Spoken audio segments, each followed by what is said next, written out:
Okay, we are back with Shine, and so this is one of those spontaneous days or moments, okay?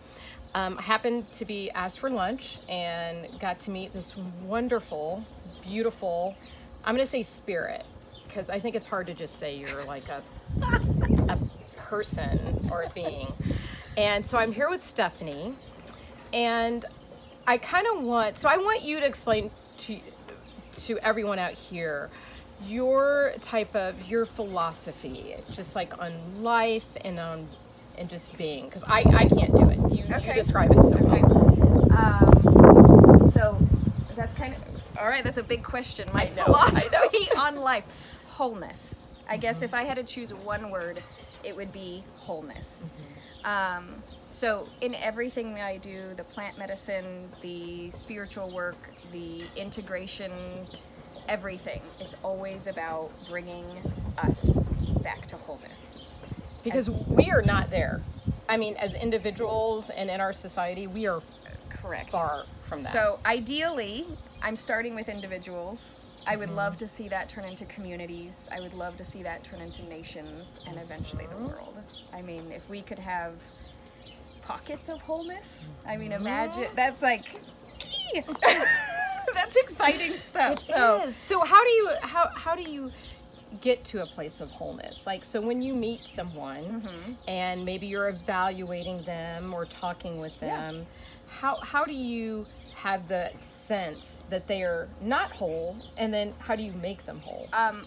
So I have to see individuals as whole in order for them to see themselves as ever being whole. Okay. So unconditional love and acceptance of who they are is probably the biggest foundational point in that, in allowing them to remember that that's even a possibility. Because we have lost that. We have. I think that is something that most of us have forgotten. Yes. Okay. Yes. And so I had to be reminded of this. Okay. And I feel like I was gifted that, and so now I get to gift that forward. Okay. So how do you? So you look at you're with someone and you're trying to remind them that they can be whole. So how do you do that? Like, what is that process like? So I always start with the inner child. Okay. That for me. I always wanted babies. I love babies. I was a nanny for 20 years before having my own children. And I feel like, and I know, all of our programming, all of our neural pathways, all of our belief systems, all were developed before the age of 7. So everything that we are doing on a regular daily basis all happened prior to the age of 7. So how do you undo that? Yeah, so I always have people go in and meet their inner child. Okay. And so it's actually a lot more simple. I'm not trudging up trauma. We're not gonna go through and like, here, let's find all the stuff that ever crushed you as a child. This is more about finding that piece of ourselves that we put away so that they would stay safe and we could cope with the traumatic life. So we're still the ones coping where our inner child is pushed away somewhere off in the distance. Okay. So then how do you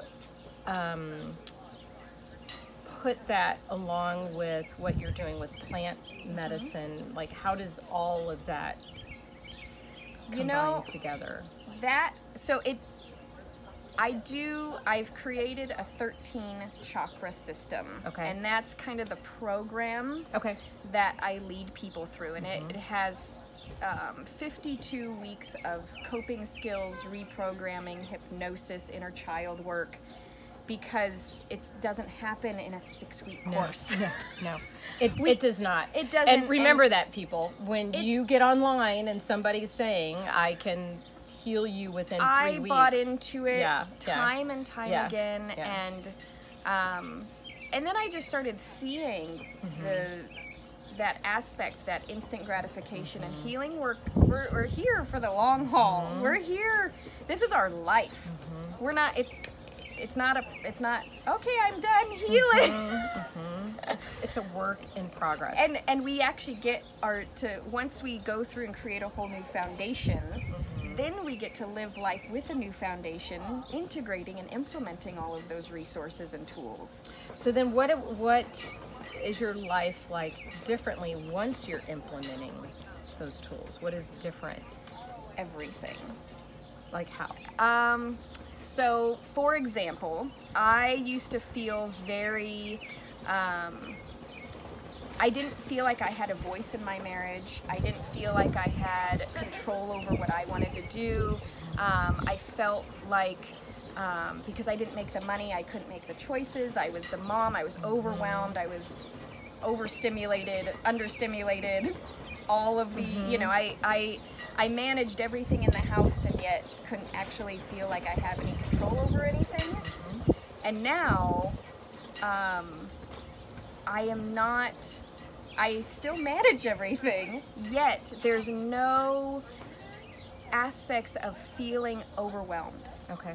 There's clear communication between my desires, and my husband is a partner in those. I allowed for all the expectations that I had of my children and my husband to disappear. And so I'm able to love them. That's hard. So when I wake up, and sometimes I forget, Yeah, this is a practice. Yeah. No, I get it. It's I get a it. practice. Right. Sometimes, so a practice that I love doing is every time I wake up in the morning, I imagine that I have never met these beautiful people that I live with. Isn't that like, I don't know any of their past. None of what they've ever done before has mattered. I wake up and I'm like, who are you today? Because I'm not the same. Why should I keep them the same? If I'm growing and expanding and becoming a better, newer, fresher person, why wouldn't I give them the same grace? Yeah. That's pretty amazing. So I'm going to have to do that. start. I will tell you, I do start my mornings from a place of gratitude. I've really tried to practice that this past year, which has really helped. Yeah. But I'm really loving this concept of, I mean, that's like a whole new, fresh start. For everybody. Yeah. No more, we already talked about this, no more, you said you weren't going to do that anymore because It's not there. it's not there. So talk to me a little bit about the specific plant medicine that you use to kind of help with mood, emotion, symptomatology. You know. So a lot of what I was doing was more mental, spiritual elements.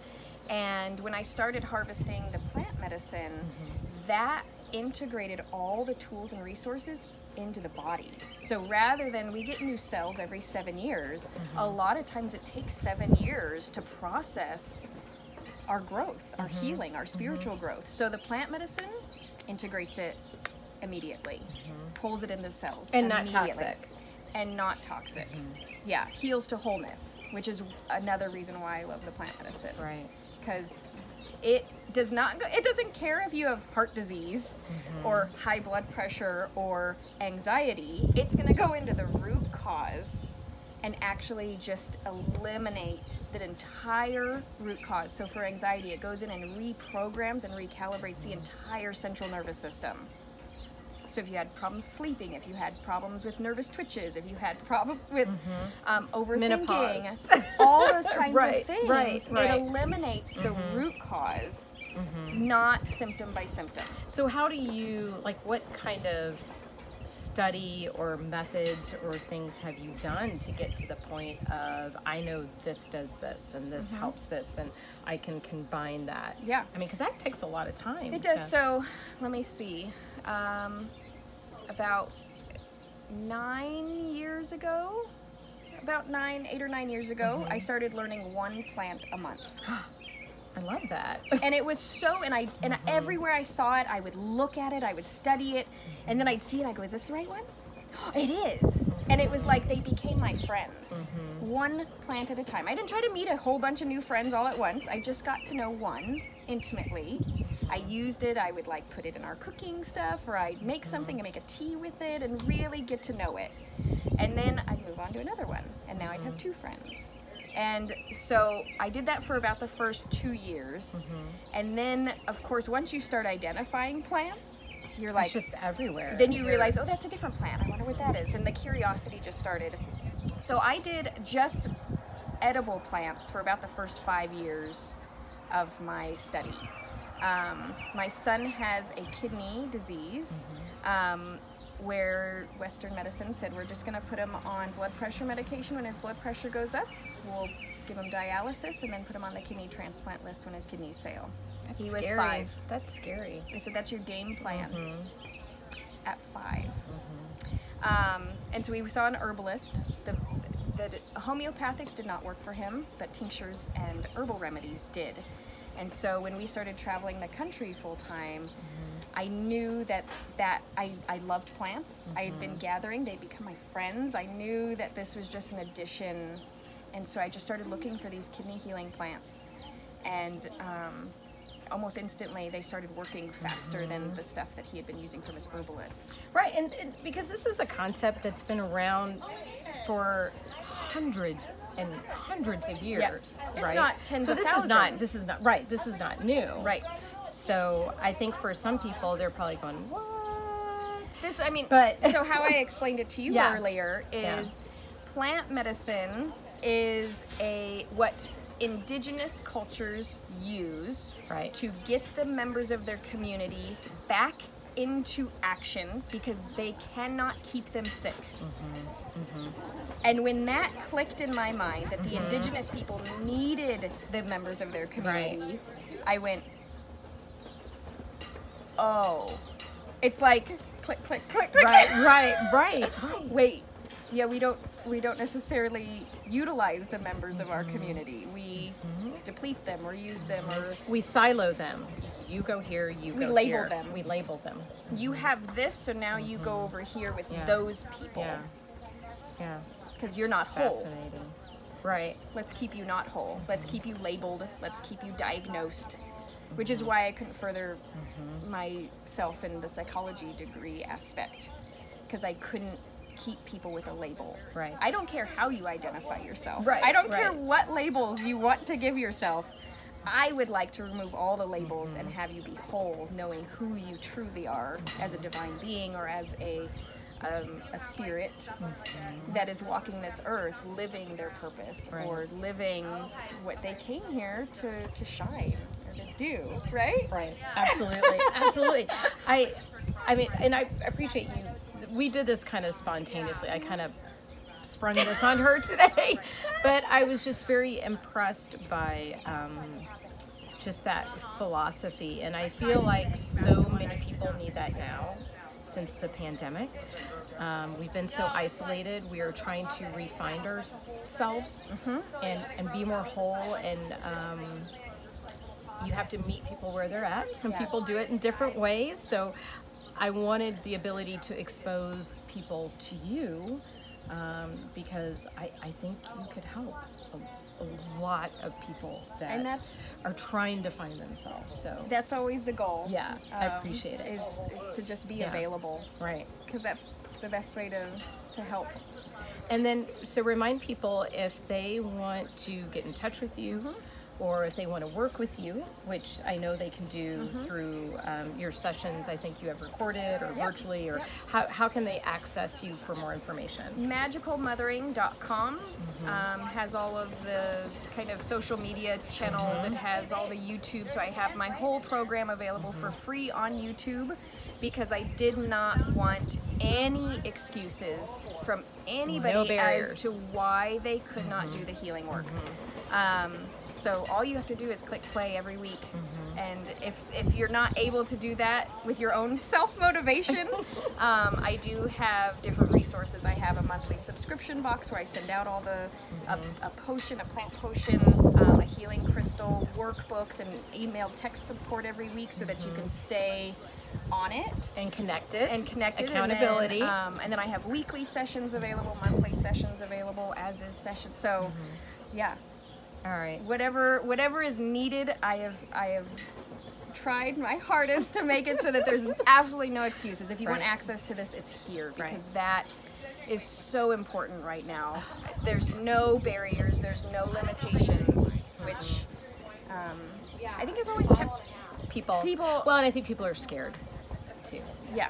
I mean, sometimes that's the biggest barrier. So I hope that people reach out. They try to become a part of it. I have learned about you through friends like Leander. Where's Lee? She just walked over there. As well as Susan, Dan and Berger. So I'm actually a little bit more inspired to do a little bit more of this work myself, because we all need it. Let me tell you, we all need it. I still need it. I do videos and I'm like, oh, I just spoke to myself. That was really cool.